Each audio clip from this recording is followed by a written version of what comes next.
Island Adventure. Brian and Peter were spending their summer holidays with their cousin Sam, who lived near the sea. There are many islands nearby. Let's ask Dad if we can picnic on one of them, said Sam. Sam's father gave them his permission. Early the next morning, the cousins set off on their island adventure. They rowed Sam's boat for about an hour until they neared a small island. They quickly secured the boat and scrambled onto the mossy land.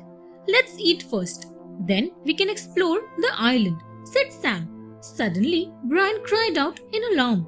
The island was shaking. Could it be an earthquake? What's happening, Sam? Shouted Peter in fright. The cousins quickly jumped into the boat and started rowing back.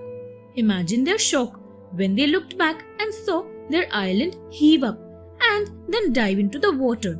It was not an island but a monster whale. Storm in the night. Alan and his friend Max decided to go camping in a nearby forest. After trekking the whole day, they reached a clearing. This looks like a good place to camp, said Max. The boys pitched their tent and started a small campfire. Soon after, they ate and fell asleep. A few hours later, they were woken up by a horrible howling sound. What is that? Could it be a wild animal? Alan asked Max in panic. Cautiously, the boys unzipped the tent and peeped outside. The sky was dark with storm clouds, and strong winds was whipping up dust and leaves into terrifying spirals. Luckily, the boys' tent was sheltered and did not get blown away. The storm continued all night long, and the boys did not sleep a wink. But the next morning was bright and clear. There was no sign that such a violent storm had passed through the night. Left all alone. Once a sailor named Tom and his merchant friends boarded a ship. The ship went from island to island, making good bargains and sales. One day it landed on a strange land, which was covered with fruit trees and freshwater springs. While his companions gathered fruits, Tom lay down under a shady tree and fell asleep. When he woke up, he was shocked to see that he was alone.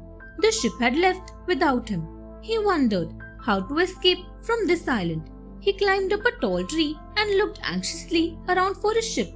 Fortunately, he could still see it in the distance. It has not gone too far yet, thought Tom. I will wave my colorful scarf from the top of the tree. Maybe they will see it. Luckily for Tom, his friends saw the scarf. They came back and rescued Tom. Swiss Adventure. Allison and Gemma had been chosen to represent their school at a conference in Switzerland. They had a wonderful time there and met students from many different countries. On their last day in Switzerland, they were all taken sightseeing. The students particularly enjoyed the view from the Jungfrau mountain. They were all given refreshments at a pretty little tea house near the mountain peak. But Gemma could hardly eat a thing. Look there, she whispered. I think I have seen that man somewhere before. Could he be a criminal? The girls shivered in fear and decided to call the police. But as they tiptoed towards the phone booth outside the tea house, Allison slipped. As she hung onto the guardrail, the same man rushed out and saved her life. The two girls thanked him over and over again. They felt a little foolish for their suspicion, but had a good laugh about it later.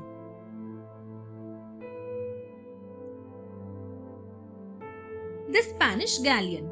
Millie and her family were spending the summer holidays on the island of Majorca. One day, there was a great storm. The next morning, Millie woke very early and saw that the storm had died down. She decided to take a walk. Millie saw a strange, dark shape on the beach. At first, she thought it might be a sea lion or whale. But when she came closer, she was surprised. It looked like the wreck of a huge ship. She immediately ran home and woke her father, who was an archaeologist. He was very excited and told Millie, "This is no ordinary ship, my dear. It is a Spanish galleon. It must be at least 500 years old. Last night's storm probably brought it up from the seabed." Sure enough, it was a great discovery, and Millie became well known as the girl who found the Spanish galleon. It happened at the airport. Stella had never been on a flight alone before. Luckily, Mrs. Biggs, the lady sitting next to her on the plane, was very friendly and kind. When the plane landed, all the passengers made their way to the customs officers for checking. Mrs. Biggs seemed very flustered as she tried to repack her bag. "I needed some medicines from my bag and now I can't shut it," she said in despair. "Shall I take some of your things? I have plenty of space," offered Stella. "Oh, that would be wonderful," said Mrs. Biggs. She handed over a small bag with her toiletries. To pack it in properly, Stella removed the toothpaste and stuck it into a corner of her bag. Soon they had passed through customs and Stella returned the toiletries bag. However, she accidentally gave her the wrong tube of toothpaste. The next morning, Stella got a shock. When she squeezed the toothpaste, something small and hard came out. It was a diamond. She called the police at once and they found that the tube of toothpaste actually had 50 small diamonds hidden in it. Mrs. Biggs was a smuggler. Desert Adventure. Harun was traveling with a huge caravan through the desert. Suddenly, a sandstorm hit the caravan and everything was engulfed in sand. Thrown off his camel, Harun was separated from the others and completely lost. It was afternoon and the sun was torturously hot. "I must walk and find an oasis," thought Harun. With each step, he grew more and more thirsty. Suddenly, in the shimmering heat of the desert, Harun saw water. He ran towards it, but it seemed to move farther away. Gasping for breath, Harun realized that it was a mirage. His lips were parched and his eyes could hardly stay open. "Water," he croaked before fainting. When Harun woke up, he could not believe his eyes. He was in an oasis. A kind merchant had rescued him. Harun thanked him and said, "If it hadn't been for you, I would never have survived the journey through the desert."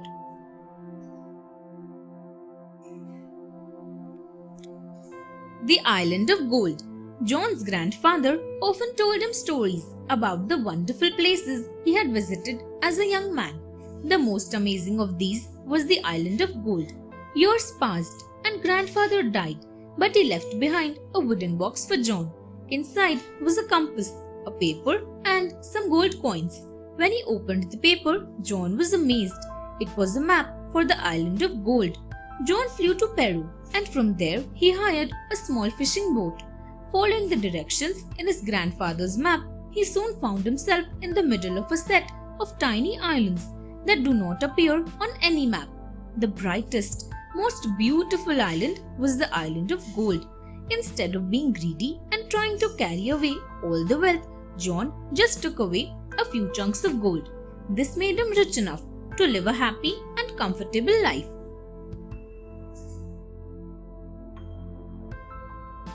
The Injured Bird.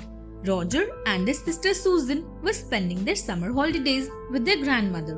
She had a beautiful little cottage on the beach. One day, while searching for seashells on the beach, Susan spotted a bundle. She called out to Roger, "Come quickly, it looks like a bird."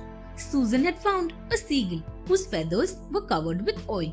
Because of this, it could not fly and had become too weak to move. "Let us take it home. Granny will know what to do," said Roger. When Granny saw the bird, she said, "This poor bird must have got caught in an oil spill. We must clean its wings carefully."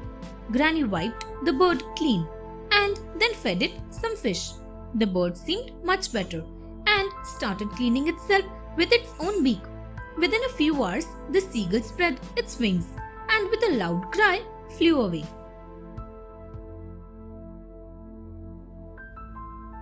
Sinbad and the Gigantic Bird. Sinbad was a sailor who had a lot of strange adventures. Once he was in a deserted island when he saw a shiny white dome in the distance. When he went closer to it, he found that it was a huge egg. Sinbad wondered, what bird could lay such a big egg? Just then, there was a loud flapping sound, and a gigantic bird flew down and sat on the egg. Sinbad got a brilliant idea. He quietly went and sat close to the bird's legs. He thought, when the bird flies away, she will carry me with her. Just as he had hoped, the bird flew off early the next morning, and Sinbad held the bird's feet. When they flew over the Valley of Diamonds, Sinbad jumped down. He quickly picked up a few large diamonds and walked till he reached the nearest town. There he sold the diamonds and earned enough money to live comfortably for many years. The Snowman. What a lot of fun we've had in the snow today, cried Mary as she, her brother and sister came into their cottage. Brr, it was cold though. My hands are frozen, remarked Kate. I loved rolling the snow into balls and then making snowmen out of them, said Peter with satisfaction. Children, come and have hot milk and bread, then off to bed, said their mother. The tired children went to their rooms and were soon fast asleep. During the night, Peter got up to have a drink of water. He looked out of the window and was frightened to see some men standing in their garden. He crept up to his parents' room. Wake up, Dad, he whispered. I think there are thieves outside. Startled, his father picked his torch up and crept out. As he shone his torch, he burst out laughing. Peter, these thieves are the snowmen you built today. The Short Dollar Saloon. The small town of Hope was full of cowboys, prospectors, and criminals. New people passed through the town almost every day. Because of this, fights were common. One day, a stranger walked into a saloon and sat at the bar. Two of the local cowboys decided to pick a fight with him. Never seen you here before, said one. Probably just rolled in from the country, I reckon, said the other. Let him be. He's too scared even to talk to us. The stranger casually took out a dollar coin from his pocket and tossed it in the air. Before anyone realized what he was doing, he drew a gun from his holster and shot the coin while it was still in the air. No one had seen such excellent shooting before. The cowboys ran away scared. From that day, the saloon came to be known as the Short Dollar Saloon. The house next door. It was the first day of the holidays and Nathan had fallen ill. For 2 days, Nathan was too ill to do much except sleep. On the third day, however, he felt much better. From his room, Nathan had a clear view of the house next door. It had been empty for months, so Nathan was surprised to see a small red van drive there that morning. Within 5 minutes, the van drove away. Nathan wondered, why would the van stop at that empty house? He decided to watch the house carefully. Around noon, he heard a scream and saw a scrap of green ribbon fluttering from the upstairs window. He was sure it had not been there before. Nathan immediately called the police and told them everything. They found that a little girl had been kidnapped and hidden in the house next door. But because of Nathan, she was rescued. Egyptian Adventure. Anna had always dreamt of going to Egypt. She saved money for years until she finally was able to afford a trip to Cairo. Though the weather was very hot and she did not know much Arabic, yet Anna was very happy.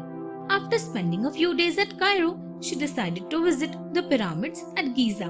The pyramids were even more beautiful than she had imagined. She thought, these are some of the most beautiful structures made by mankind. It is so sad that they have been robbed.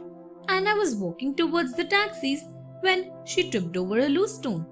Surprised to see a stone slab in the middle of the sand, Anna started digging. She uncovered a wooden box full of beautiful Egyptian artifacts. She thought, it seems that these were stolen from the pyramids years ago and hidden there by the thief. She immediately took them to the police and offered the box to the museum. Arctic Adventure. Flight R675 flew tourists over the Arctic Circle 5 times a week. The plane had all the latest gadgets to help it fly even in bad weather. However, today, the pilot David was worried. They had started out with clear skies, But soon he had seen storm clouds on the horizon. He decided to turn the plane around, but it was too late. With a shudder, the plane was hit by the icy Arctic winds. One of the wings was ripped off, and the plane went into a tailspin. David only had moments to save the passenger from a fatal crash. He managed to guide the falling plane towards a patch of water near a scientific outpost. None was hurt, but they all had to trek through the terrible storm to reach the scientific outpost. They could hardly believe it when 24 hours later they were rescued and flown home.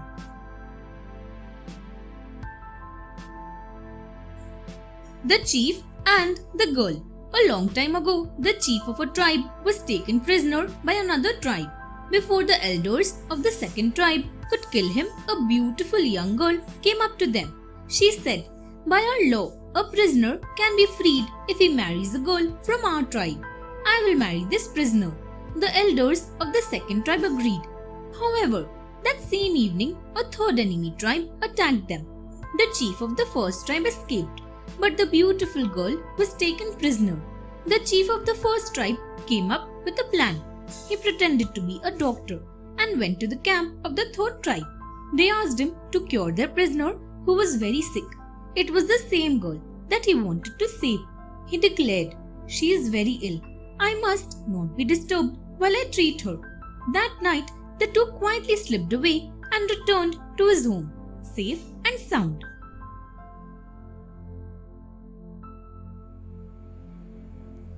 The proud soldier. A soldier was very proud of his bravery. Once he was marching with his army to fight against a neighboring kingdom. On the way, they passed by a village set on a high cliff. Since it was already evening, the army camped there for the night. The soldier found it very difficult to sleep, so he decided to take a walk. As he walked near the cliff, he was surprised to see a group of children. He saw that they tied a rope to a rock and then swung down the rope. He decided to follow them.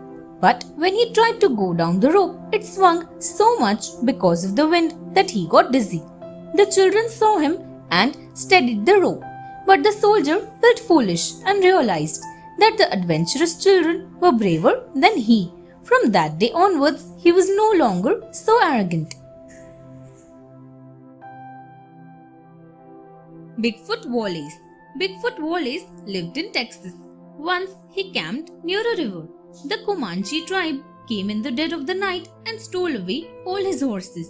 When he woke up, Wallace was furious and decided to teach the Comanches a lesson. When he reached the Comanche camp, Wallace had an idea. There were many hickory nuts on the ground, so he stuffed his clothes with them, forming a shield. Once he was well protected, he moved forward into the camp. Drawing his guns, he stepped out from behind a tree and started shooting. The Comanches had not expected such an attack. They quickly ran and gathered their bows and arrows. But not one arrow could pierce Bigfoot Wallace's armor. Soon the Comanches had no more arrows and they ran away in fright. Wallace took back all his horses and the Comanches never bothered him again.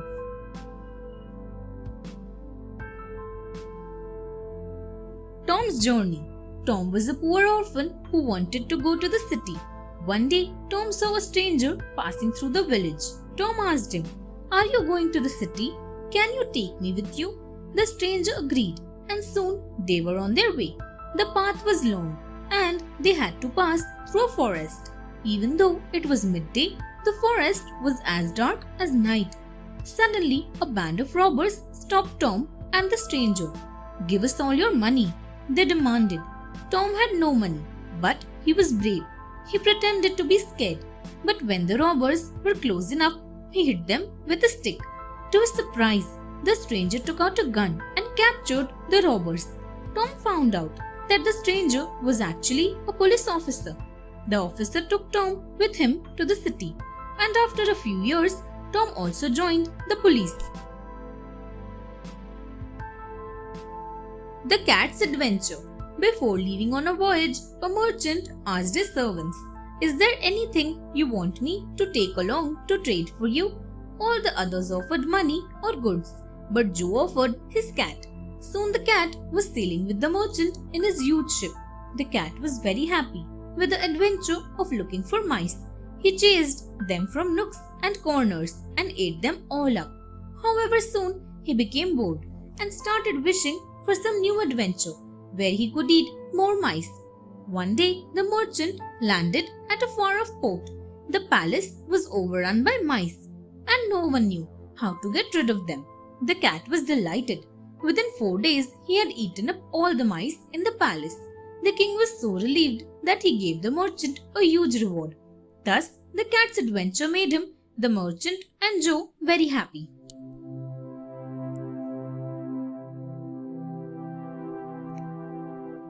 Sinbad and the Elephants. Sinbad the sailor was once captured by pirates who sold them as a slave. An ivory merchant bought him and said, "I will teach you how to capture elephants for ivory."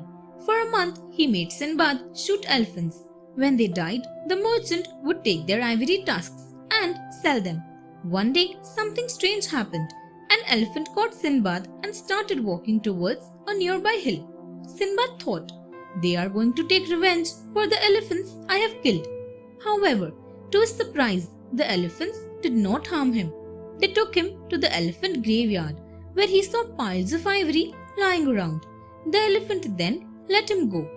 When Sinbad showed the ivory merchant the place, he said, "With so much ivory, I never need to kill another elephant as long as I live." He freed Sinbad and gave him a lot of money as a reward.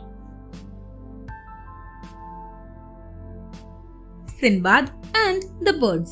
Sinbad and his crew were sailing through the ocean when they came to an island. The sky was stormy, so they decided to camp on the island for a few days. While searching for fresh water, some of the sailors found a huge white egg.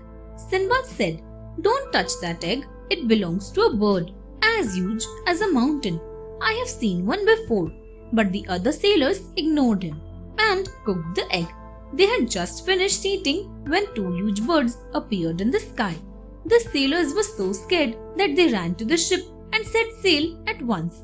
But Sinbad stayed on the island as it was not safe to sail in a storm. The angry birds picked up huge boulders in their claws and dropped them on the ship. The ship was wrecked and only a few sailors managed to swim back safely to the island.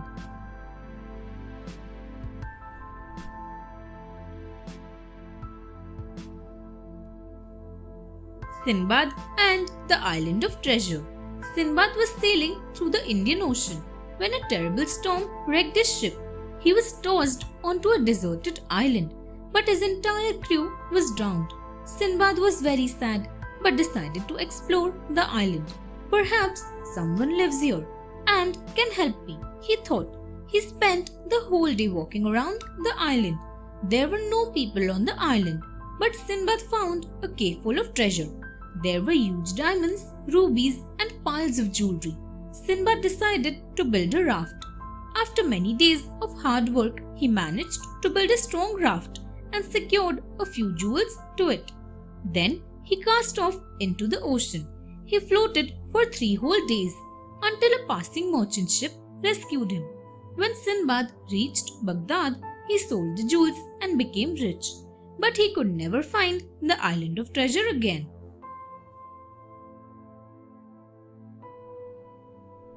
Sinbad's Escape.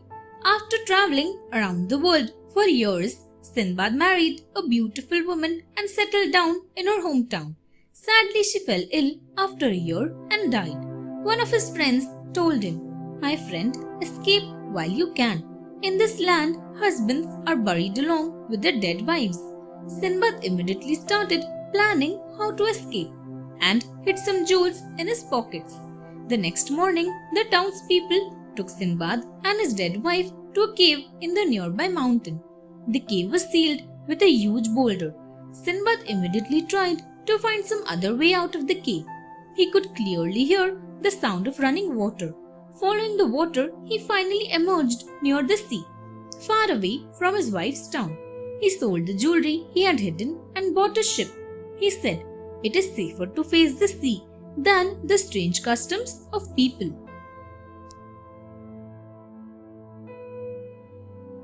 The village of savages. James was an explorer who had traveled across the world. Once he was flying over a forest when the engine of his plane failed and crashed into the trees. As James got out of the fallen plane, he heard the sound of drums. Before long, he reached a village. There was a fire burning in the middle of the village, and men and women were circling it, chanting and beating drums. Two men dragged out a young child from a hut. One of them held a sword. They were going to kill the child. James realized that these were savage cannibals. Luckily, he had his gun with him.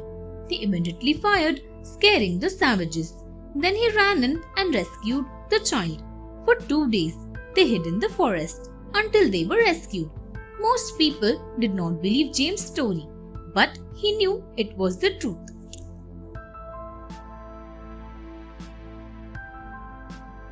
The old man. Sven was walking through the fields when he saw an old man sitting near a stream. The old man looked quite weak, so Sven said, "May I help you?" The old man did not speak, but made a sign to carry him across the stream. Sven helped the old man to clamber onto his back and crossed the stream. But when they reached the other side, the old man tightened his grip around Sven's neck. "Let go of me," shouted Sven. But the old man did not let go. He made Sven gather food, cook, and do all the work. Sven was trapped. Finally, one day he had an idea. He found some grapes and let them ferment. In a few days, it turned into wine. Then Sven offered the wine to the old man. He had all the wine at once and slept deeply. At last, his hold loosened and Sven was able to escape. The gigantic snake. Jared and Nate were riding through the scrubland when they heard a strange hissing sound. Their horses seemed uneasy, so the two boys decided to stop and camp for the night. They found an old barn nearby. Then, tired, they went to sleep. Jared was woken up by a strange sound. It sounded like the hissing they had heard earlier, but much louder. He grabbed his gun and slowly crept out of the tent. He stopped in shock. There was an enormous snake just outside the camp. Jared watched in horror as the snake swallowed up one of the horses. Jared shot at the snake, but in the dark, he was not sure if he had killed it. He woke Nate up, and they packed up their bags quickly. Taking the remaining horses, they rode away, warning people for miles around of the gigantic snake in the scrubland. The Innkeeper.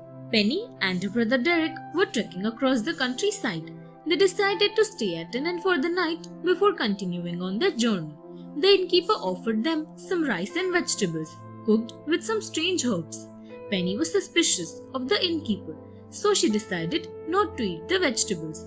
She tried to warn her brother, but he did not listen. As soon as they had eaten, Derek felt very sleepy. Penny took him up to the room and pretended to sleep. An hour later, Penny heard the room being unlocked. The innkeeper crept in and walked over to their bags. At once, she stood up and screamed loudly.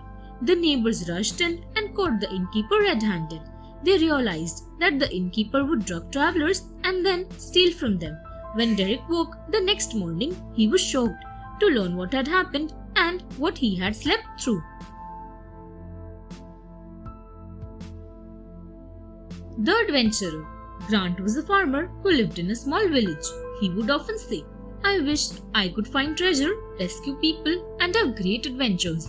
One day, Grant was plowing his field when he heard someone screaming for help. The screams were coming from one of the neighboring houses, and he rushed in. "Who is it? I will save you," he declared. But when he looked around, he felt very silly. It was just his neighbor Mr. James watching a horror movie on TV. A few days later, Grant was going to the market in his wagon. As he turned around a sharp bend in the road, he saw two robbers attacking a girl. Grant charged forward. He pulled the girl onto the wagon, leaving the robbers standing by the roadside, looking surprised. The girl told the police everything, and the robbers were soon caught. Grant was just glad that he had finally found adventure.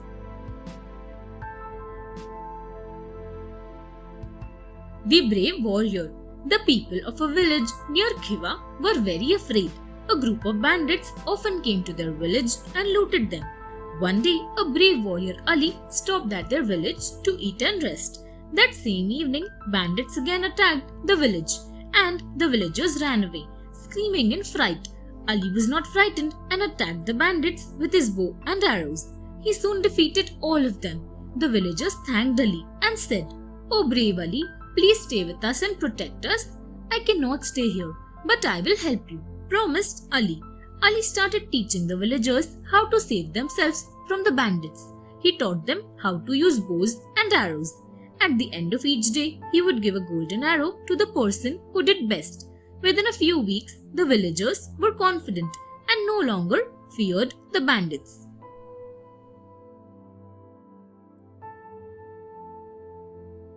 Avalanche. A week before Christmas, Gabby was on her way to her grandmother's cabin in the mountains. It had been snowing lightly all week. By the time she reached the foothills, the snow was falling heavily, and she had to drive very carefully. Gabby was just half an hour away from her grandmother's house when she heard an ominous rumble.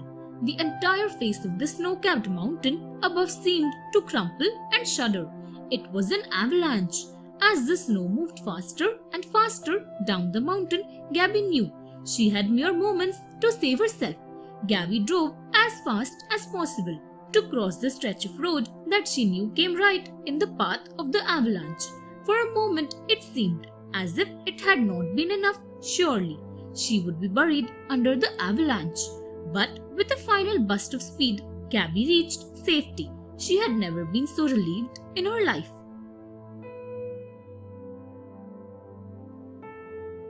Tom at the circus. Tom enjoyed his job at the circus and all the folk there loved him. Only Theo the clown did not like him at all. One day, Tom was helping with the horses. Evan, the horse trainer, came and started riding the stallion. Almost immediately, the horse reared up and almost threw Evan down. "Take off his saddle, Tom," said Evan. At once, they discovered what had made the horse rear. Hidden beneath the saddle were two sharp, prickly burrs. When Evan sat in the saddle, they had pricked the horse, causing him to jump. Evan was furious and said, "Who would do such a thing?" Theo smiled sneakily and said, "Wasn't Tom taking care of the horse?" However, Evan just smiled and said, "Theo, if Tom did this to the horse, then why do you have a burr sticking to your shirt?" Theo went red with embarrassment. He left the circus and was never heard of again.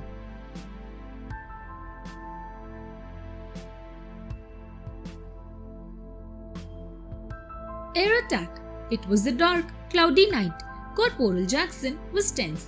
His company was supposed to launch an air attack at the enemy, but it was too dark to make sure that they actually landed on the target. The men lined up and jumped out of the plane. One by one, they opened their parachutes and sailed silently to the ground. Instead of landing in an open field as planned, the corporal found himself falling into a thick canopy of trees. His parachute got stuck in the branches and he had to cut himself out of the harness. He fell soundlessly to the ground, alert for any enemy troops. Dodging behind the trees, the corporal rescued 3 of his men from the enemy before they finally reached an open field. He held his breath as he heard swift footsteps approaching. Then a familiar voice whispered, "Corporal, awaiting your orders, sir." Corporal Jackson nodded and silently led the attack.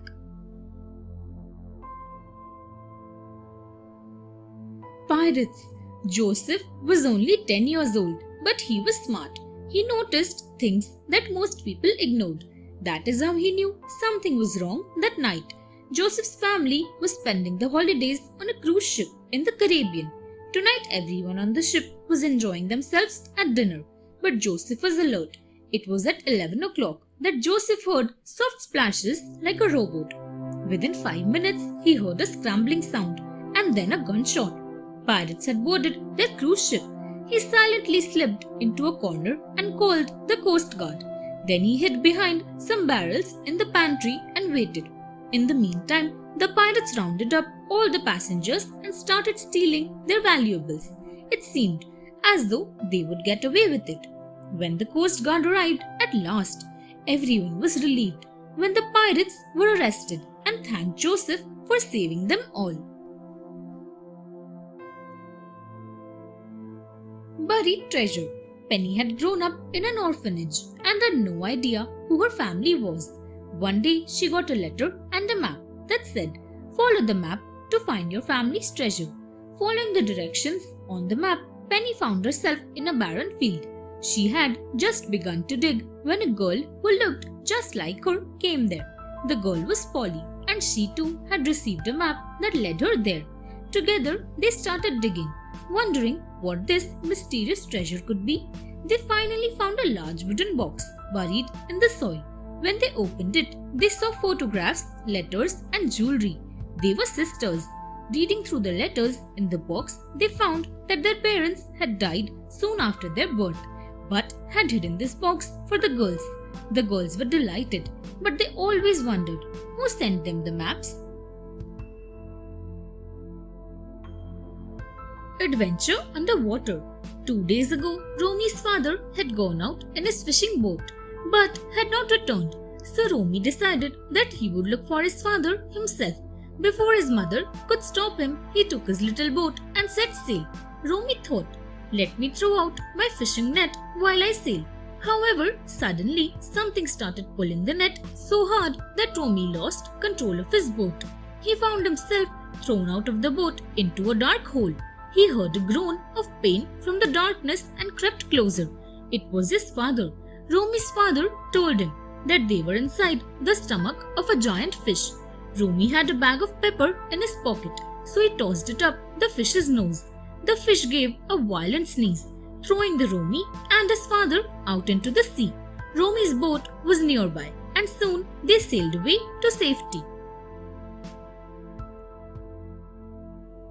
Kidnapped. One morning, Eric was riding his bicycle when a black car slowed down next to him.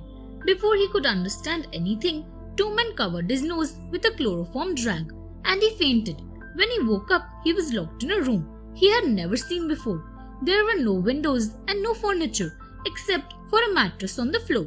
Luckily, the room key was in the door from outside. Eric had an idea. He pushed a sheet of newspaper partway under the door. Using another paper, he pushed at the keyhole till he heard the key fall onto the newspaper. Then he slowly pulled the newspaper back to his side of the door with the key on it. Eric held his breath as he turned the key and opened the door. Sneaking out of the house, he called the police. The kidnappers were caught before they even realized that Eric had escaped. Mountain adventure.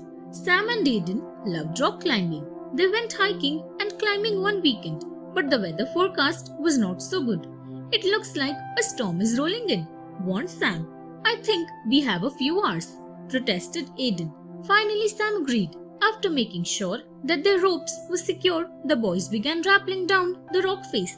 Aiden reached the base safely, but Sam was still about midway down the rock. Suddenly, the storm, which had held off so far, hit them with full force. The ropes became slippery, and Sam's foothold crumbled. He was suspended in the midair, supported only by a single rope.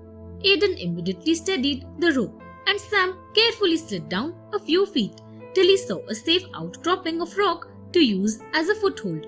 It was a tense few minutes, but felt like hours. Finally, Sam reached the ground safely, and the boys heaved a sigh of relief. Davey, Crockett, and the coonskin. A long time ago in America, raccoon fur or coonskin was quite valuable. This fact turned out to be lucky for Davey Crockett. He decided to run for elections and was campaigning in town one day. There was a big crowd gathered when one of the men called out, "All this talk is fine, but I'm thirsty. I'll believe that you can govern us if you can get each of us a drink first." Davey knew that the entire town would see it as a weakness, and he would not get any votes if he refused. So he led them all to the local bar and ordered a drink for everyone. Of course, the barman asked for money, which Davey didn't have. Instead, he got up, grabbed a gun, and walked into the woods. Within 10 minutes, he came back with a handful of coonskins. The barman served the drinks, and Davey Crockett won the elections.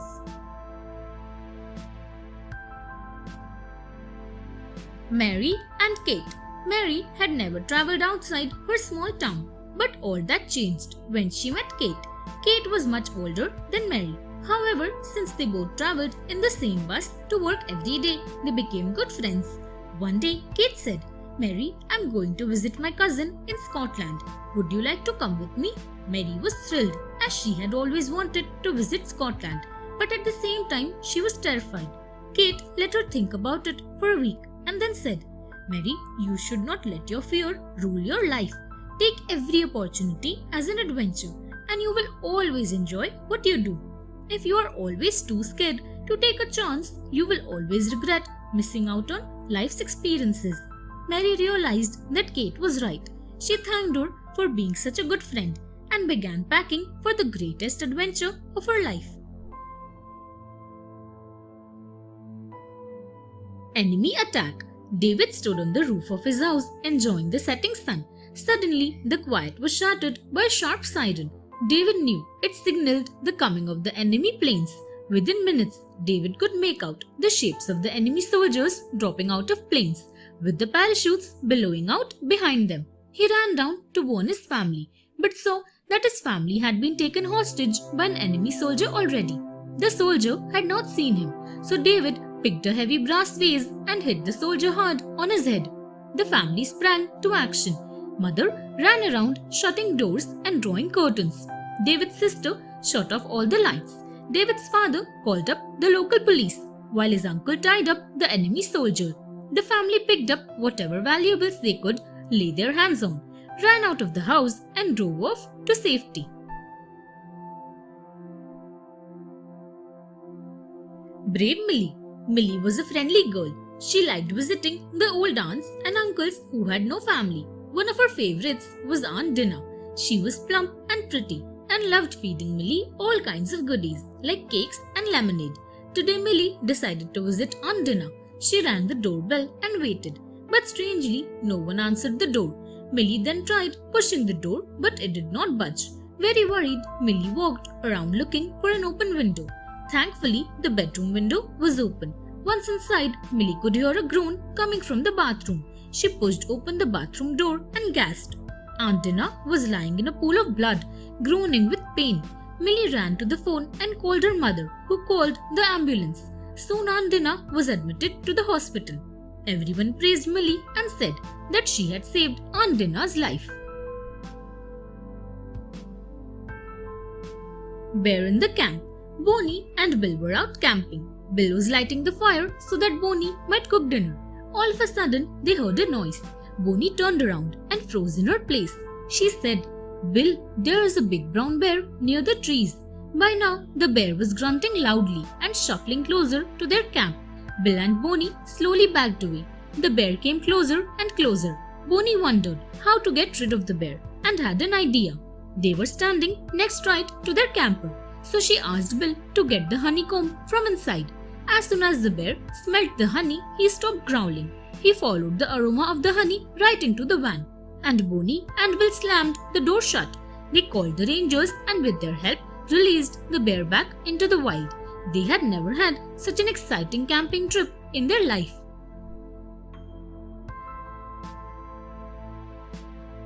Up in the air. This is your captain speaking. Due to an electrical failure in our right engine, we are forced to make an emergency landing. Please remain calm. Jane looked out of her window. On the right side of the plane, a thin plume of smoke rose from the engine. Many people raised their voices in agitation.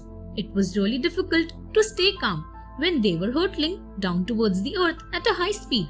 Without any warning, the right wing burst into flames. This made the plane lose its balance, and instead of a steady glide, it went into a tailspin. The situation was becoming more and more serious. Just when it seemed that they would crash, the pilot managed to gain control long enough to bring the plane to a bumpy touchdown. The emergency exits were opened and they were safe. Jane exclaimed, "I don't think I ever want an exciting travel experience again in my life." Adventure in the market. One evening, Pansy was walking through the market when she heard two men talking. "The jewels must reach me by midnight," said the first man. "Don't worry, it will be done," said the second man. Pansy peeped around the wall of the shop and saw the two men clearly. The first man was tall and muscular, with a scar running from his forehead to chin. The other man was well dressed but mean looking. Pansy was scared and turned to leave, but her dress got caught on a nail. The two men came around the side of the shop at that very moment and saw her standing there. "Did you hear anything?" growled the first man and grabbed Pansy's arm. Pansy screamed out. She screamed so loudly that a large crowd gathered, trapping the two men. Soon the police came and arrested the men. Pansy shuddered and said, "Who knew the market could be so dangerous?"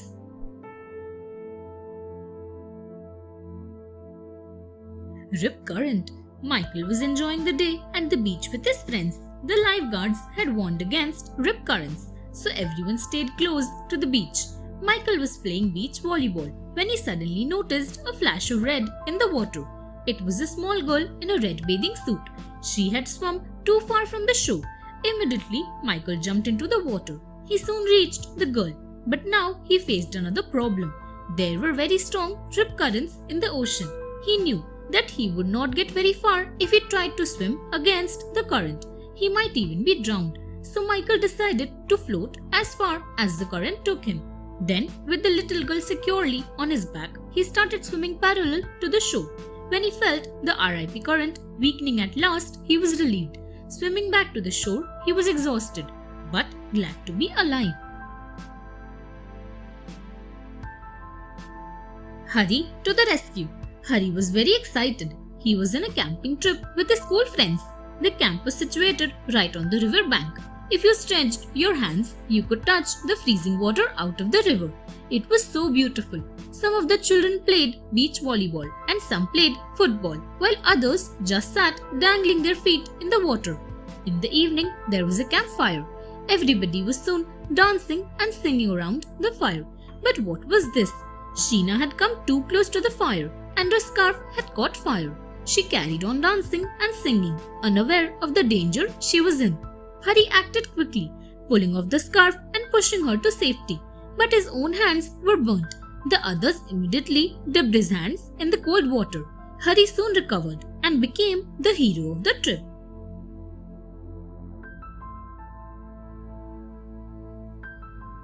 Quick thinking. Meeta's neighbor was an old man who lived all by himself. The children in the neighborhood did not like him. He always shouts at us for no reason, they said. One day, Meeta was playing near the staircase when she heard strange noises coming from the man's house. She hesitated, but when the noises grew louder, she rushed towards the old man's house. Luckily, the door was open. She ran towards the sound, but then stopped short. The old man was lying on the ground with a live wire next to him. He was shaking violently, as if in the midst of a shock. Meeta immediately ran to the main electricity board, switched it off and threw a blanket over the old man. Then she ran out, calling for help. When the man recovered, he visited Meeta with a beautiful doll and thanked her.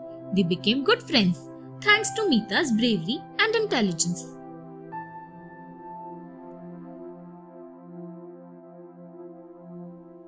Adventure in a boat. Monty travelled to school in a boat every day. The school was on the other side of the river, so he and his friends took the little ferry boat across. Monty's friend Raja was a mischievous boy. Raja, sit still, otherwise the boat will tilt and you will all fall into the water, the boatman would say. But still, Raja would not sit still. One day, the river was a bit choppy and the boat was being tossed from side to side. Raja bent over the side of the boat and fell into the river. He would definitely have been drowned that day, but for Monty's presence of mind. Monty grabbed onto his leg and did not let go. With the help of the other passengers, Monty was able to pull up a wet and scared Raja back into the boat. That was the scariest moment of my life, said Raja, thanking Monty.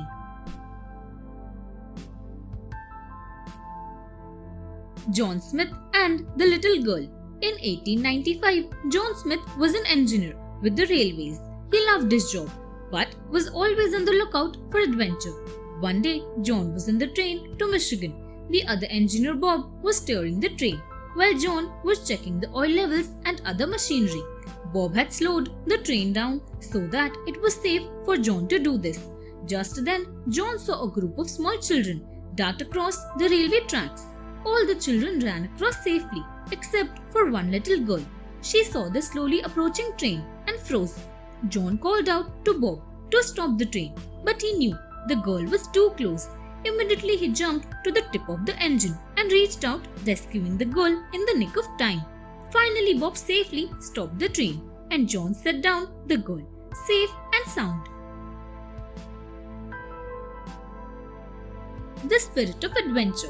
Annie spread out the map on the floor of her living room. Her vacations were coming up and she was determined that she would have an adventurous trip. The trouble was, she didn't know where to go. Would it be better to go rock climbing or water skiing? Annie was so confused. Finally, Annie took a coin and sat facing away from the map. Closing her eyes, she tossed the coin over her shoulder. Wherever the coin lands, that's where I'll go first, she thought. When she turned around, she was confused. Where was the coin? It had rolled off under a chair. Annie decided to go off the map, just like the coin. That is why she decided to go skydiving. Now she was flying high up in the air, waiting to jump out. It was the most thrilling adventure she had ever experienced, and she promised herself that it would not be the last. Shark attack. Dr. Jonathan Rees was a scientist. He had been studying the plants near coral reefs, and today was his last dive underwater. Jonathan was collecting samples when he accidentally cut his arm on a piece of coral. It was not a deep cut, but still, the water was tinged red with his blood. Before he could swim up to the surface, his worst fears came true. Smelling the blood in the water, a shark came, swimming closer and closer to him. As the shark started circling around him, Jonathan knew he did not have much time. He only had a small knife attached to his wetsuit. He gripped it hard and waited. Within moments, the shark attacked him. Jonathan repeatedly jabbed at the shark's eyes and gills, its weakest spots. As soon as the shark swam away, Jonathan pushed towards the surface of the water. He could hardly believe that he had survived a shark attack. Thin ice. Jason and Ben were spending their winter holidays with their uncle. The boys were very excited as the temperature was below freezing that day. The lake must have frozen, Uncle, said Ben. Can we go skating on it? Uncle said, until I make sure the ice is thick enough, you two must not go near the lake. However, later that day, Ben convinced Jason to go to the lake with him. It looked frozen solid. Ben ran out onto the ice without a care, and before he knew it, there was a loud crack. The ice was too thin, and Ben fell into the ice water. Jason knew that he had to act fast. He ran back and grabbed a coil of rope. Staying on the land, he threw out the rope and pulled Ben out to safety. Ben was chilled to the bone and fell quite ill, but he had learned his lesson. Mutiny at sea. Captain Turner had an intuition that something bad was about to happen. The last captain of the ship had simply disappeared one stormy night. Turner suspected that he had been killed, but he had no proof. Today again, his intuition warned him to be alert. He hid two sharp blades in his sleeves and watched his crew carefully. Just as he had expected, 5 of the crew mutinied. They attacked the captain when he was on the wheel and tied him and the other loyal crew. Turner pretended to be unconscious, but as soon as the mutineers were out of the room, he quickly cut through the ropes using his hidden blades. He also freed the rest of his loyal crew. Within minutes, the mutineers had been defeated. Turner handed them to the harbor police. One of the men confessed that they had also killed the last captain, and they were all put into jail. Turner was relieved and always trusted his intuition.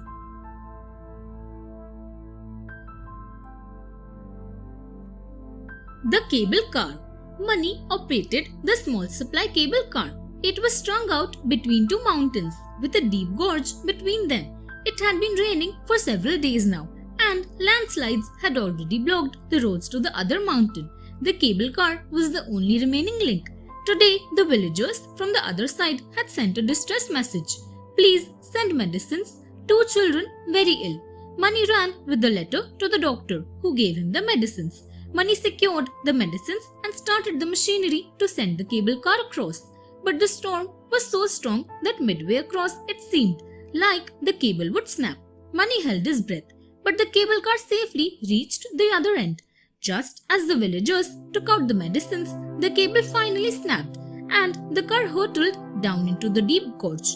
Money was relieved and thanked God that the cables had held up just long enough.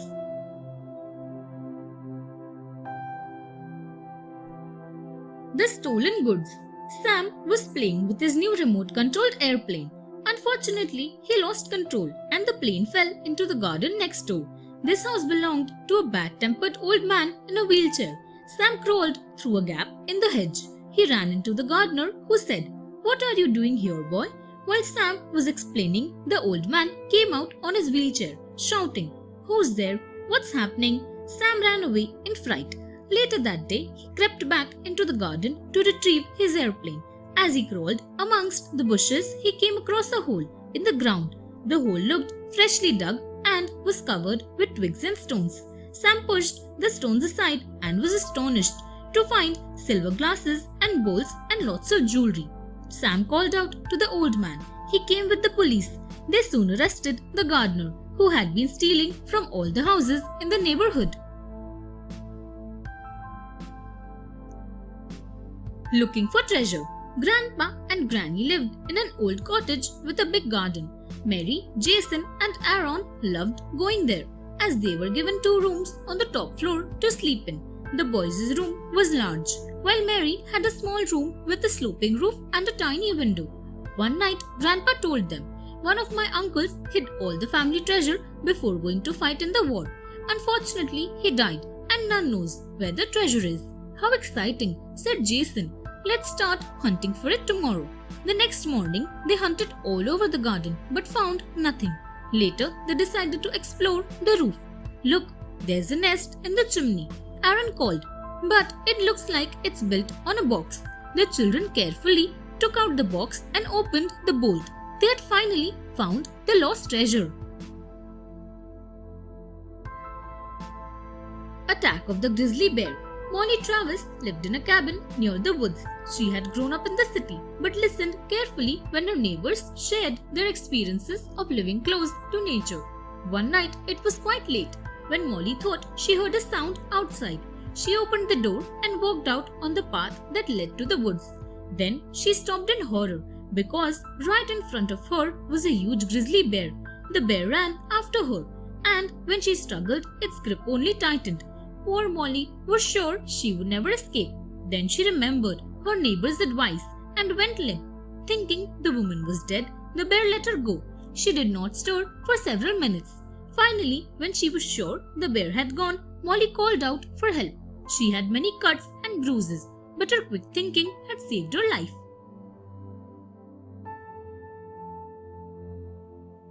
Benny and the Squirrels. Benny was a gardener's daughter. She was 6 years old but had not started going to school because her father could not afford the fee. Benny spent her days in the garden. She loved the squirrels and would bring often some food for them.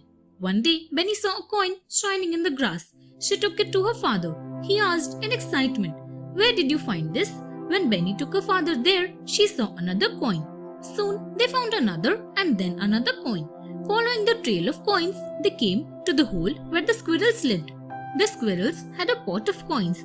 Benny's father said, "These are gold coins and look quite old." So he took the coins to the museum. They really were ancient coins, so the museum gave Benny's father a reward. Benny could go to school thanks to the squirrels.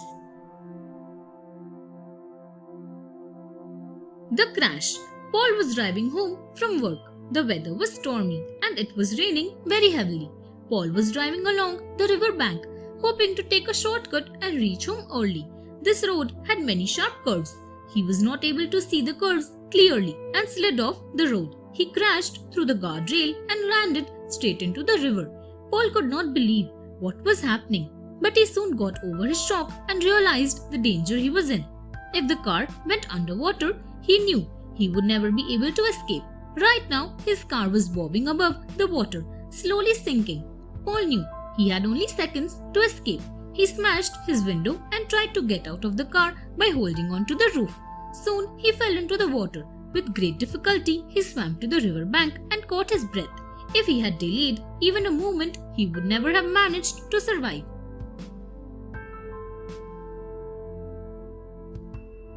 Encounter with a snow leopard. Stella and Dan loved to explore different places. Stella wanted to visit a glacier, so they hired a car and set off. As they drove higher and higher up the mountains, the sky became dark with clouds. The snow was light at first, but soon came down so thick and fast that it was hard to see anything. The road was now covered with a thick layer of snow. It was too dark and slippery to drive on, so all the cars stopped in a line, waiting for the snowfall to stop. Suddenly, there was a loud howling noise. Before they knew what had happened, a large snow leopard leapt onto the hood of Stella and Dan's car. Startled, Dan accidentally switched on the headlights of the car and windshield wipers. The snow leopard looked startled. With another loud roar, he leapt off and ran into the gathering snow. Stella and Dan could not believe what had just happened. Peril on the mountain.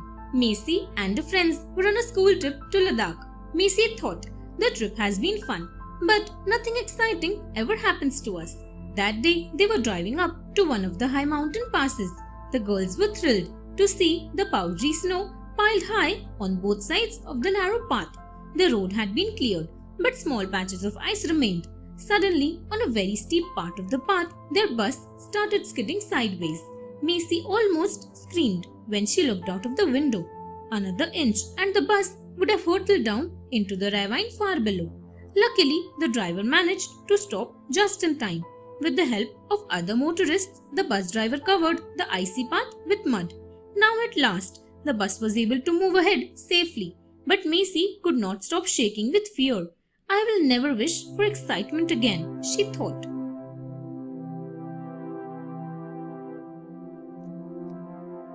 Just in time, Kit and Alec were visiting their grandparents at their farm. Grandpa often told them, be careful in the tall grass. Snakes live there and you may not see them in time. One sunny day, they were playing cricket when the ball rolled into the tall grass. Alec was hunting for the ball when he heard a rustling sound. It was a huge snake. Alec shouted out, Look Kit, a snake. While talking, Alec had stepped too near the snake, and in reaction, the snake bit him on the ankle. Kit screamed in fear and the snake slithered away. Kit immediately called out to her grandfather. They tied a handkerchief tightly around Alec's leg and rushed him to the hospital. The doctor quickly gave Alec an injection and slowly he started recovering. The doctor said, You were brought here just in time. Alec thanked Grandpa and Kit for saving his life.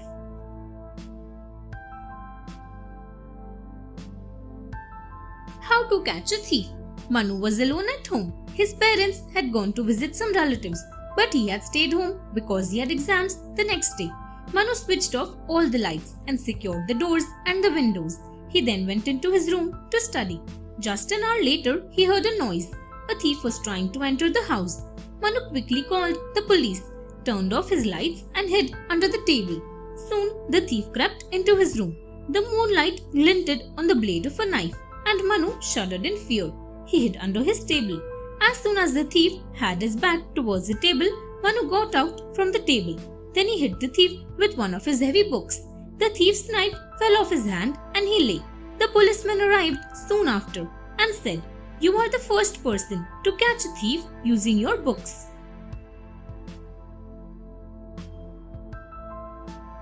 The caves. Sita and Ritu were very excited. This year, their family was going on holiday to the seaside.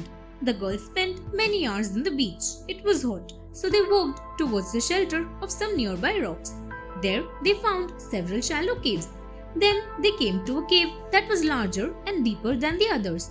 It was too dark to see much, so they decided to come back with torches the next day. But when they made their way outside, they got a shock. While they had been exploring the cave, the tide had risen. They would be trapped here for hours. Sita had a small mirror in her pocket. She used it to reflect sunlight towards the shore, hoping that someone would see it. A while later, a lifeguard saw the flashes of light and immediately brought out a motorboat to rescue them. The girls promised to be careful about the turning tides.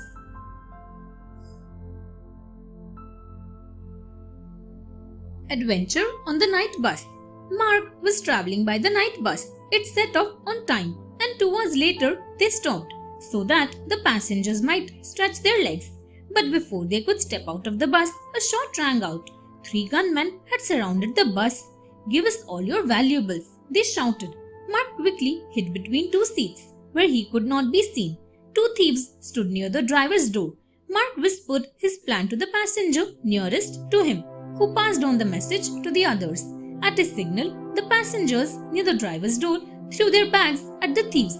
The thieves had not expected this and were easily overpowered by the passengers. The driver immediately contacted the local police, who took the thieves away.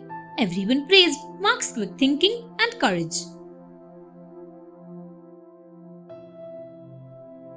Hijacked.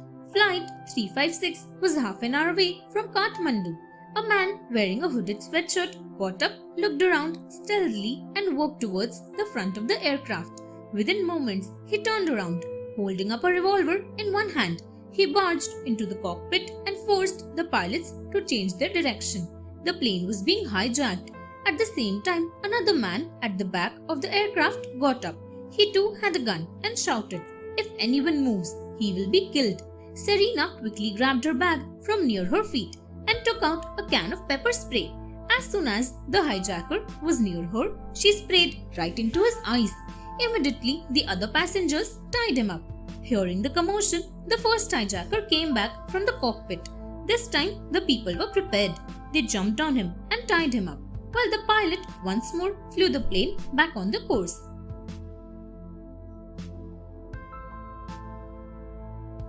Mike's accident. It was a dark, rainy day. Mike was driving home from work. He thought, "Maybe I should stop my car till the storm passes.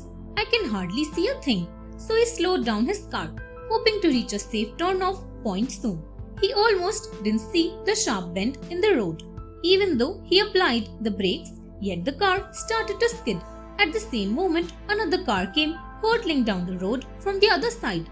On the slippery road, it was impossible to control the cars. In a split second, Mike realized that applying the brakes was the wrong thing to do, as it made the car skid more. Instead, he let the car slow down on its own, steering it as best as he could. There was a crash, but luckily for them both, Mike's intelligent driving had prevented a bad accident. Both the drivers were safe and the cars were only scratched.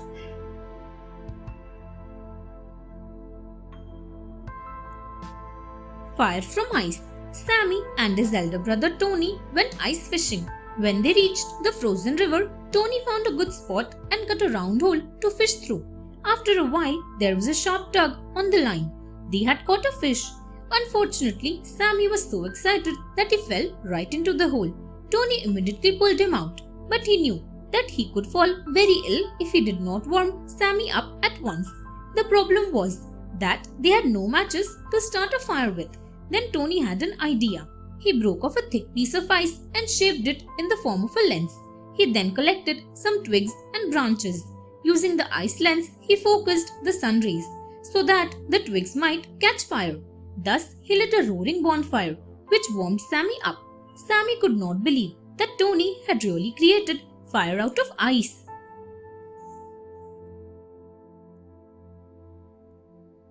Escape from the kidnappers. Fariha was walking to the market when 2 men dashed out of a dark alleyway and grabbed her. They wore masks and had guns.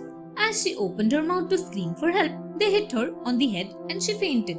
When Fariha woke up, she was in a dark, abandoned warehouse. Her arms and legs were tied on a chair with strong ropes. She listened carefully and heard her kidnappers call her parents for ransom. When she was sure they were not around, Fariha grabbed the long end of a loose rope in her teeth and pulled it tight. Then she lifted her hands up and brought them down quickly, pulling apart as hard as possible. As she had hoped, the rope broke at its weak point, the lock. She quickly freed her legs and carefully slipped out of the warehouse. She hurried to the police station and told them everything. The kidnappers were soon caught and punished. Lost in the mine. Mason was an old man who had worked in the mines all his life. In fact, the other miners often said, "It is not a mine till old Mason has been in it." One evening, Mason had just finished eating his supper when his phone rang. "Mr. Mason, we need your help." A young boy had wandered into the mines the night before and hadn't come out. Mason quickly entered the mines and started tracking the route the child had taken. He found a toffee wrapper, then a handkerchief. However, the trail suddenly seemed to disappear. Mason saw that the wall of the mine had caved in, blocking his path. He carefully removed boulders from the top, creating a hole big enough to squeeze through. The boy was at the other side and quickly scrambled through the hole. He thanked Mason again and again and promised never to wander into mines alone. Lightning. Abe was walking through the fields on his way home one evening. He could hear the low rumble of thunder in the distance and looked up to see a flash of lightning. Phew, that lightning seemed really close, he thought. He knew that it would be safest for him to take shelter, but the only shelter was a tall tree about 20 feet to his left. Before he could move towards it, a flash of lightning struck the tree, slicing it in half. Abe knew that the lightning could strike him at any moment. He could feel his hair stand on end. He immediately crouched down low, balanced on his toes and covered his ears. This time the lightning struck right at his feet. But though his feet felt tingly, he was safe. He quickly ran across the field to the safety of his house. Never had he thought that he would survive being struck by lightning.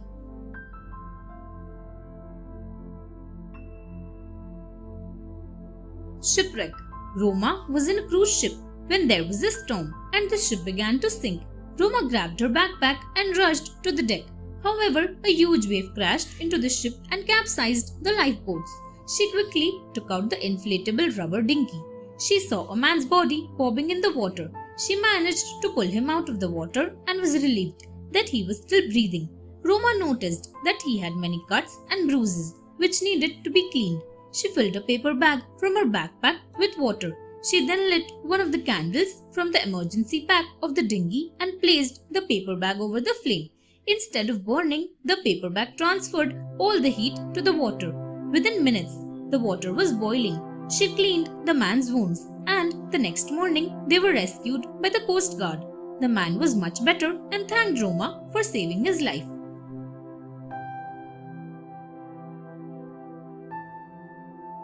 The message.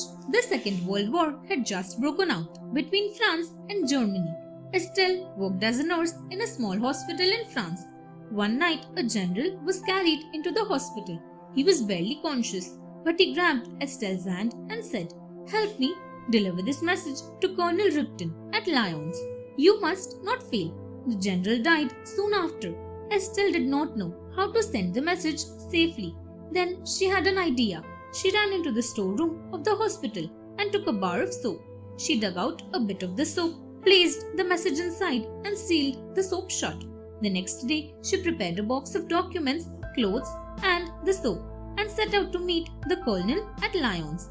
Even though the package was checked at numerous checkpoints, no one ever found the hidden message until it reached the colonel.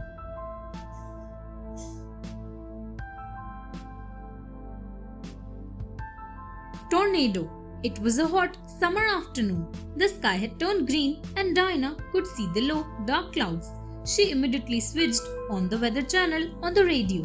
Residents are warned to stay indoors. The tornado is expected to hit the city within the next half an hour. The latest reports are coming in. Dinah was still at least 20 minutes away from home. Already she could see the swirling tornado in the distance. She quickly drove off the road and parked her car. Then she ran towards a nearby ditch and threw herself into it. She covered her head with her coat and waited. Within 10 minutes, the tornado hit, but Dinah was safe in the ditch. When it had passed at last, Dinah looked up to see destruction all around. Trees, cars, and fences had all been tossed about. She thanked God that she knew how to stay safe in a tornado.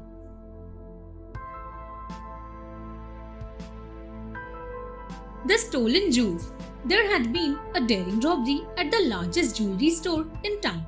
However, Inspector Singh was sure The thief had not escaped from the neighborhood yet. Where would he have hidden? He thought. There was an apartment building right behind the jewelry store. It would be easy to jump from the shop roof to the second floor apartment balconies. With a small group of officers, Inspector Singh made his way to the apartments. The third apartment on the second floor was supposed to be empty, but they could clearly hear the sounds of someone moving around inside. At Inspector Singh's signal, 4 policemen charged and broke down the door of the apartment. The thief tried to jump out of the balcony, but the policemen were too quick for him. They arrested him and found all the stolen jewels hidden in his bag. Inspector Singh had solved the case.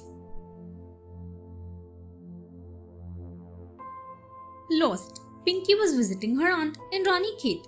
One day, while walking in the forest, Pinky saw leopards' fresh prints in the soil. In a panic, she turned and ran. But night was falling, and in the gathering darkness, she stumbled and fell. She could hear a stealthy crunch of footsteps and a low growl. Surely some wild animal was approaching. Pinky quickly went through her pockets. She just had matches, coins, and a handkerchief. Thankfully, there were plenty of pine trees around. She made a cut in the trunk of a pine tree so that resin might ooze out. In this, she rolled the handkerchief. She found a green branch and wrapped her handkerchief around one end. Then, using the matches, she lit the pine torch. At least, the light would scare away wild animals. Pinky could now hear the rushing sound of the brook that passed her aunt's house. She followed it home, still trembling with fear and excitement. Adventure in the Amazon. Victor Smith was one of the most famous wildlife scientists. He had spent several years in the forests around the Amazon. His latest expedition sought to study the population of dolphins in River Amazon. Therefore, he and his team had made camp near the river bank. One morning, the quiet of the forest was shattered by a human scream. The members of Smith's expedition rushed out of their tents. They gasped in horror at the sight in front of them. One of the young interns, Michael, was dangling upside down from a nearby tree. A long green boa constrictor was wrapped around his leg and had dragged him up the tree. It could crush him within seconds. At once, Smith grabbed his rifle and took a careful aim. Bang! The shot rang out and everyone held his breath. Then slowly, Michael dropped down to the ground. The boa constrictor was killed.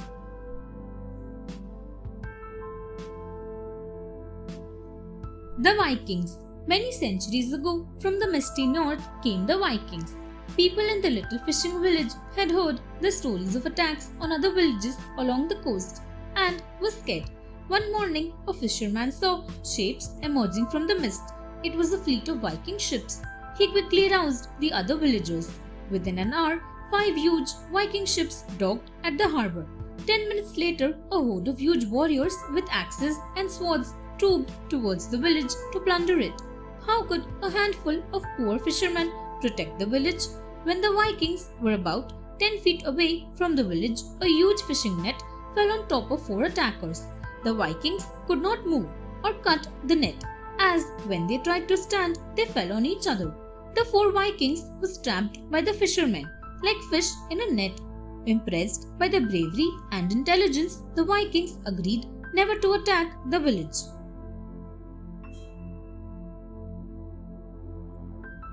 Chain snatchers. Meena was walking home from the bus stop when she heard the sudden roar of a motorcycle. She was instantly cautious. There had recently been a spate of chain snatching and robberies by motorcyclists. They would just speed past and grab the ornaments from pedestrians. As the noise of the engine came closer, Meena clutched hard onto the single gold chain she was wearing around her neck. A moment later, an arm flashed out and grabbed the chain. But before he could speed off, Meena grabbed hold of his arm. As the chain snatcher revved his bike to speed away, Meena pulled on his arm with all her strength. Surprised, the thief was caught off balance and fell off the bike sideways as it skidded onto the sidewalk.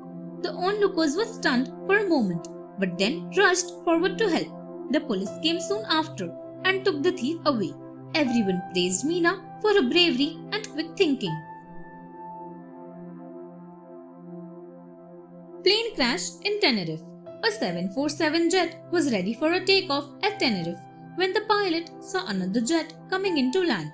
But surely, air control would have told him to change his course. With every second, the planes came closer. Still, there was no directive from the air control tower. 5 seconds later, it was already too late. Neither plane could be stopped now. The pilot of the 747 continued to taxi instead of taking off. For a moment, it seemed as if the planes would miss each other. Then, with a sickening crunch, the landing craft ripped off the top of the 747 before landing on its left wing. Fortunately, the occupants who were unharmed ran out quickly.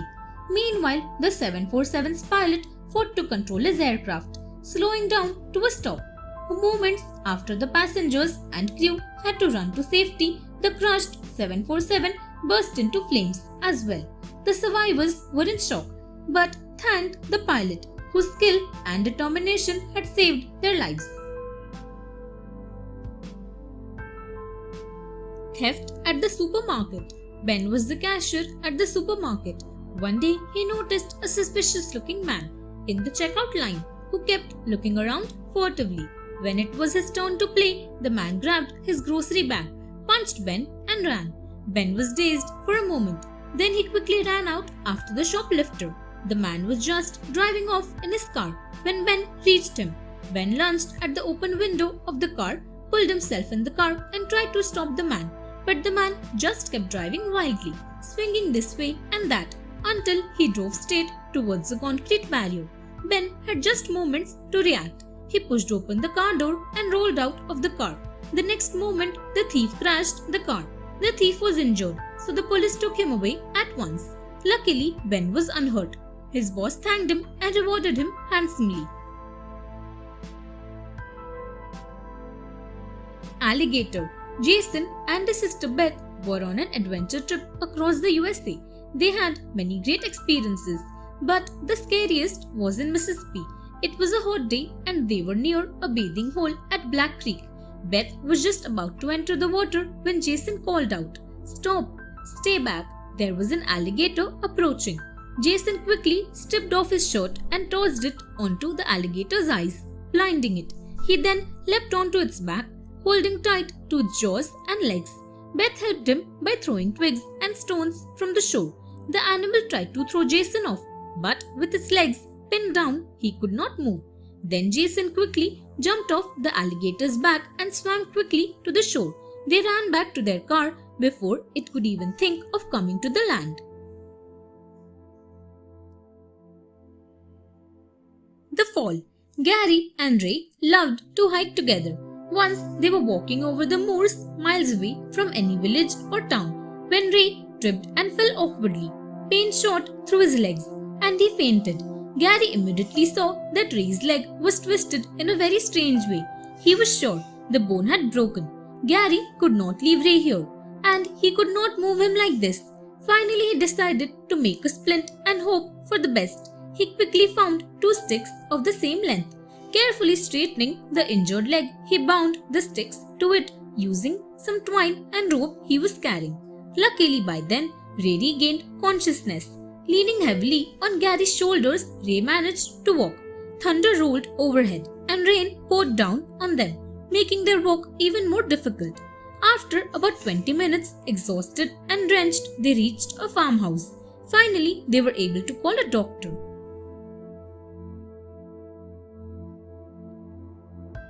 Torch fight back.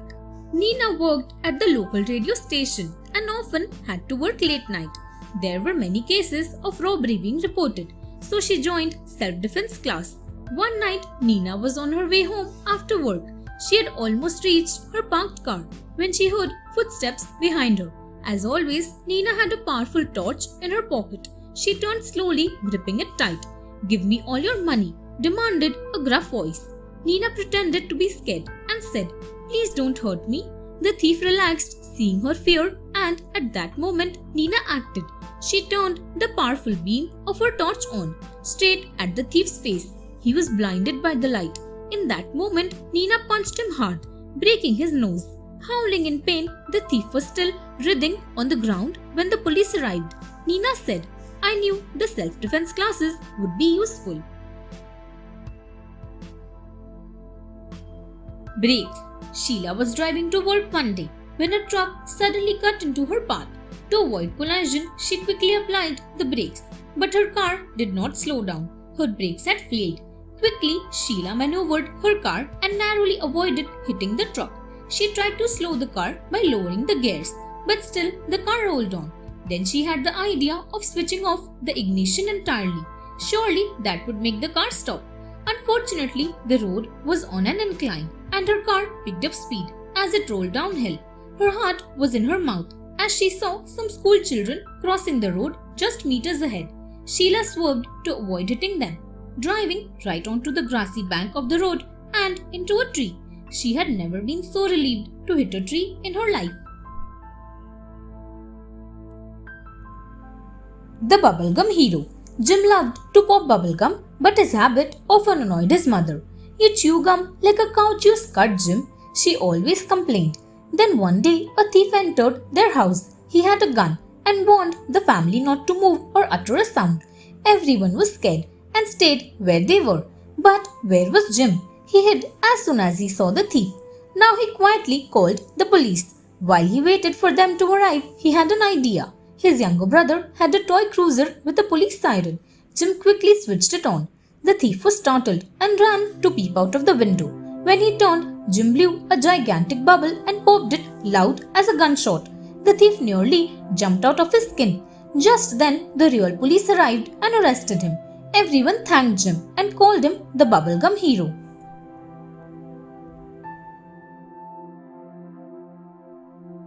Eclipse. Nick was traveling through the African rainforest when he was caught by a tribe. They tied him up and started dancing around a bonfire. It seemed like they were preparing for a sacrifice of some sort. As they danced, they would look at the moon, then come up to Nick and smear him with some color. Then he finally understood. He was a sacrifice to the moon goddess. Nick tried to strain against the rope around his arms and legs, but it was tied securely. 4 hefty men carried him to chop his head. They were just about to kill him when there was a loud cry and the people started pointing towards the sky. A dark shadow was moving across the face of the moon. It was an eclipse. Fortunately for Nick, the tribals thought this was the moon goddess's way of saying that she did not want the sacrifice. Now he was safe. A snow rescue. Chen trudged through the snow with no idea of where he was going. He had lost all sense of time, but it could not have been more than a day since the crash. Chen remembered flying over the mountains. His next memory was waking among the debris of the aircraft. He had searched but found no one else alive. He knew that he would freeze to death if he stayed there, so he started walking. Now Chen could barely feel his toes anymore, and his eyes hurt from the bright glare of the snow. Suddenly he stood up straight. He could hear sounds of chanting in the snow wasteland. Surely a monastery was close by. With that happy thought, Chen cried for help and fainted. Luckily for Chen, the monks had seen him and were already on their way to rescue him. When he woke up, he was warm and safe. He could not believe his ordeal was over. The Ferris wheel. Lucy loved visiting the carnival. This year, she had convinced her cousin Stephen to go to the carnival with her. They had a great time on the rides. Finally, only the Ferris wheel was left. Lucy and Stephen were in the Ferris wheel when they heard a terrified cry. A girl in the box before them had somehow slipped past the safety rail and was dangling perilously from the rail high up in the air. Stephen immediately swung into action. He nimbly climbed up the sturdy frame and reached level with the girl who was hanging on for dear life. He carefully inched along the rods till he reached the carriage. He grasped her hands firmly and pulled her back into the carriage. The Ferris wheel owner immediately started the machinery, bringing them back down to the ground level. Everyone praised Stephen, and Lucy said, "I am really glad we both came to the carnival today."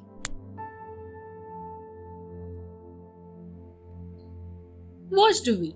Monsoon is the best time in Mumbai, Shabana thought. She was riding the double-decker bus, sitting upstairs, of course. She loved the front seat the most, where the rainwater from the window in the front splashed her face. Lost in her thoughts, Shabana missed her bus stop. When she tried to get down, the bus was so crowded that she had to fight her way all the way down. She managed to get down 2 stops after her own. The downpour was persistent, the water up to her knees, and visibility very poor. Shabana could not get another bus and had to walk through it all. Gosh, it was difficult. Shabana somehow managed to reach home. Mother was standing at the door looking very worried. "Where were you?" she asked Shabana as she helped her daughter get into drier clothes. As Shabana recounted her adventures, she smiled, thinking, "Monsoon is the best time in Mumbai." A brave act. Marissa was traveling in India with a friend. They had just reached a famous temple situated on the mountains. As the students of history, they were interested in studying the temple and knowing more about it. The temple was beautiful. They walked inside and were admiring the beautiful work of architecture when they heard a loud clap. It shook the entire temple. Suddenly, there was water everywhere. A cloud had burst over the temple, flooding the entire area. Marissa did not know swimming very well, but she was worried about her friend and the priest of the temple. Braving the floating debris coming her way, she found them both and dragged them to a house built on a high mountain. The house was empty, but they were safe, so they waited there as the flood covered the land below them slowly. Finally, 3 days later, a helicopter was sent up to rescue them and they reached home soon after. Watch out for that tree. Spike was spending his vacation at his Aunt May's house. One day, Spike and his cousin Terry picked their cycles up and rode to the market to buy eggs and bread for breakfast. Aunt had given Spike a small bag for the eggs, which he hung at the back of the cycle. Terry rode behind Spike, giving directions. "Turn left. No, I mean turn right. Turn right." Poor Terry, she was always confused between right and left. On their way back, Terry said, "Turn left," when she really meant right.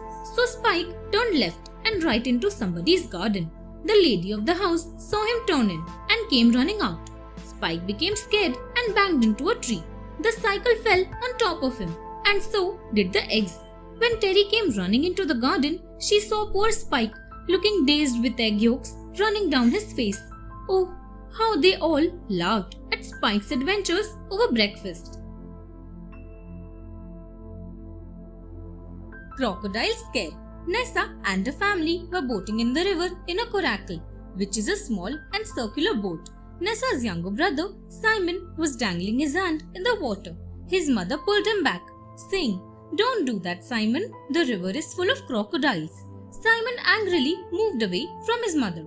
This movement caused the boat to rock, and suddenly there was a big splash. Simon's mother shouted, "Where is Simon?" "Oh no, he has fallen into the water." His father said, "Simon, here, take my hand." Suddenly, mother saw a dark body moving towards the boat. "A crocodile is coming. Hurry, Simon." Worried and scared, Simon slipped under the boat. Nessa dived in, caught him and swam up.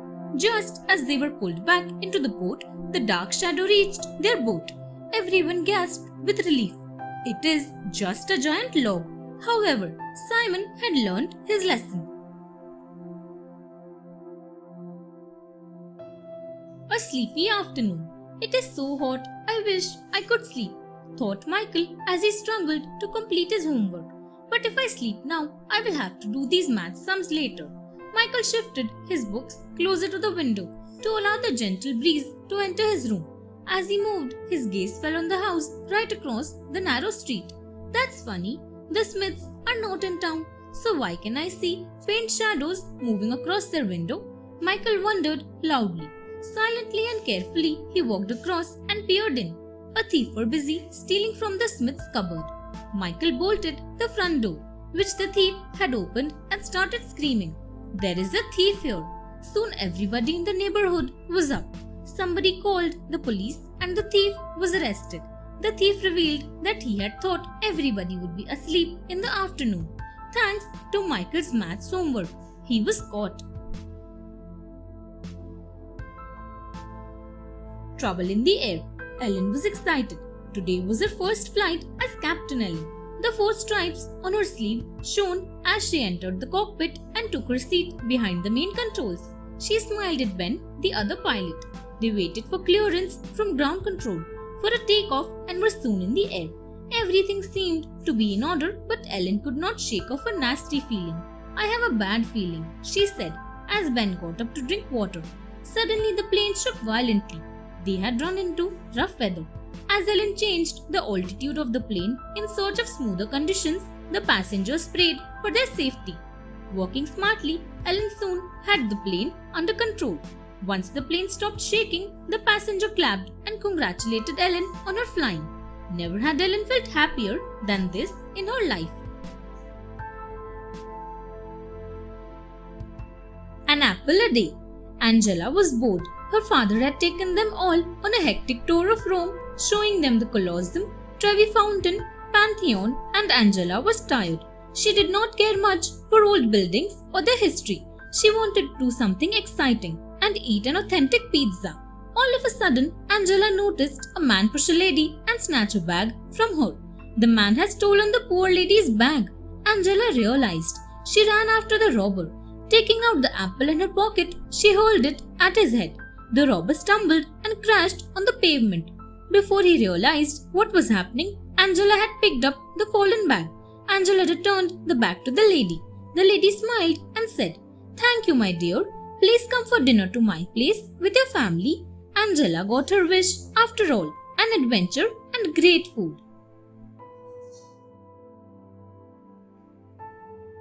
Caught in the hailstorm. Alex and his schoolmates were on a trekking trip to the mountains. On the first day, the excited children had their breakfast and left for their trek with Sam, the camp organizer. It was a clear and beautiful day, but slowly clouds started rolling in. Sam looked worried. Suddenly, they all heard a loud clap of thunder and saw lightning in the sky. Sam and the children turned back towards the camp. However, they were caught in a hailstorm. Visibility was so poor that Alex and 5 of his friends were separated from the main group. Lost in the mountains, some of the children started crying. Alex was scared too, but was not ready to give up. He found a small cave and took all his friends there. When it stopped raining, they started walking. Just then, they met Sam, who was looking for them. Overjoyed, they all hugged Sam. Meow. Sienna did not like her neighbor's cat Tom. She found him very rude. Every time Tom saw Sienna, he would hiss at her and walk away with his tail high in the air. What is wrong with the cat? Sienna wondered. One day, Sienna went out cycling. In her excitement, she cycled away from her street. As it became darker, she realized she was lost. She first turned left, then right, but she just couldn't find her house or her street. Alone and scared, she started crying. Suddenly, Sienna heard a cat's meow. It was Tom. He came to her and rubbed against her leg, which comforted Sienna. Then Tom started doing something very strange. He would meow at Sienna and then walk a few steps. This went on for some time, till a confused Sienna understood that Tom wanted her to follow him. So, she followed him and he led her right up to her front door. Sienna and Tom became best friends since then.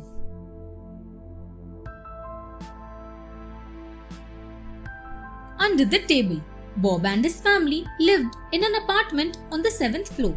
Every evening, the family would sit down after dinner and watch the news together. Bob's grandfather called it the family hour. One day, during the family hour, Chelsea noticed that the fan was swaying strangely. Before she could say anything, her grandmother screamed, "It is an earthquake! Quick, let us take the stairs and go out in the open." But Bob knew that being on the 7th floor, they would never reach the ground in time. "I have a better idea," he said. "We should hide under our big table." Not knowing what else to do, the entire family huddled under the table. A little later, the earth stopped shaking. As they came out from under the table, the family noticed that the table had saved them from the fan, which had crashed right on top of it. Chelsea reported that the staircase of the building had fallen in. Everybody thanked Bob for his quick thinking.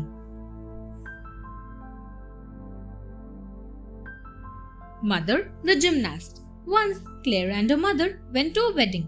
Claire's father was unwell, so he stayed at home. When they reached home, Mother rang the bell, but nobody came to open the door. Claire said, Papa is at home, so why is he not opening the door? He must have taken his medicine and gone to sleep. Mother said, What will we do now? Claire looked worried. Mother noticed that the bedroom window was open. She took off her shoes and put down her bag.